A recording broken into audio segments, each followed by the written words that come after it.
There's something hauntingly beautiful about Kashmir's spring. The snow melts off the mountains, you can see patches of emerald green, the landscape seems to pulse with life.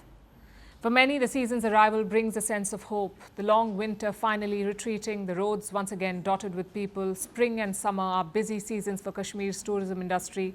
It is usually swarming with tourists. And that was the case until yesterday, when tourists were killed in a terrorist attack. These are people who came for the beauty that the valley offers. Now that same beauty feels tainted, poisoned by the violence that has haunted Kashmir for decades. And the timing is no coincidence. In 2019, Jammu and Kashmir's statehood was revoked. After that, it was ruled directly by the centre. More than 5 years later, things were finally returning to normal. We had elections towards the end of last year. There's a new government in place led by Chief Minister Omar Abdullah. And this year, there was even a budget. Jammu and Kashmir got their first budget in 6 years. The economy grew by 4.89% since 2019. The per capita income has gone up by almost 148% in just 10 years. Unemployment is down to 6.1%. The valley was doing well, and contributing to all of this were two main sectors. The first is agriculture. Almost 43% of Kashmiris work in agriculture. Jammu and Kashmir is the largest walnut producer in India. It also exports apples and barley. The valley is also the sole producer of saffron in the subcontinent.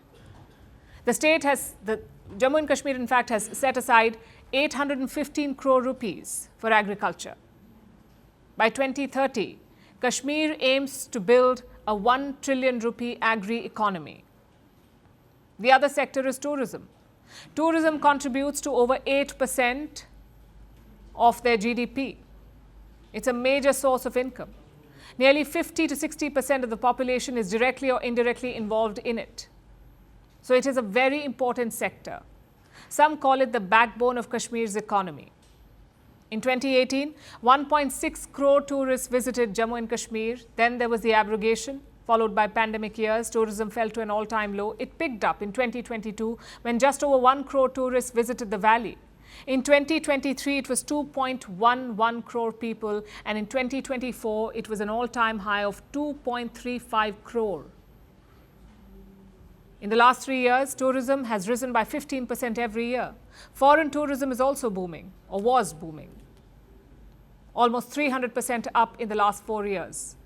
Bollywood too returned to the valley. More than 350 films and web series were shot here in the last 5 years. So Jammu and Kashmir was finally getting a chance to stand on its own again. The economy was growing, tourism numbers were rising, people were working, things were looking up. But that sense of hope seems shattered now. काफ़ी सफ़र किया हमने पिछले 20 सालों से. अब 3-4 साल से हमारी इकोनॉमी थोड़ा ग्रो हो रही थी. आप तो देख रहे हैं अब क्या है. इसकी जितनी भी कंडेमिनेशन होगी एकदम. You could see it as soon as the news broke. Phone lines started ringing off the hook. Tourists started cancelling their trips. Hotels were busy helping people check out. Cabs rushed people to the airports. हमारे पास शब्द नहीं है कि हम बयां करें कि हम कैसे दुखित है और आतंकित भी है.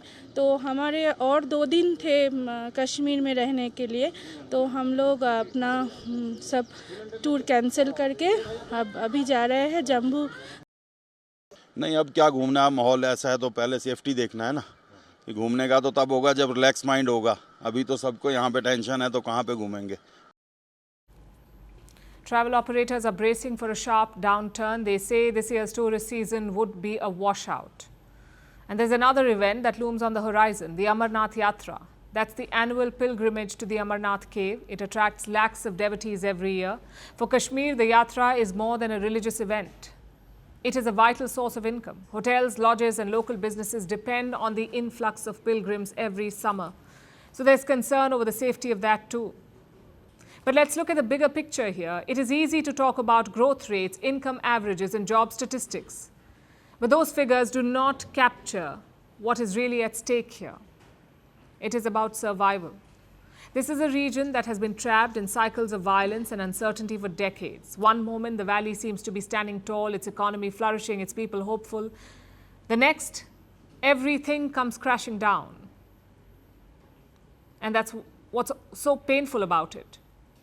It's not just the loss of life, it's the loss of the future that Kashmir is trying to build. The snow will melt again next year, the valley will bloom again, the tourists may return, but the question Kashmir still grapples with is this: will peace ever stay long enough to take root? Greeting you with aloha and namaste. No, I love India. Presence, occupation of a territory by another country pertains to India, what we saw in Kashmir. How do you see Trump's America? Yes, the current administration behaves differently from the previous administration.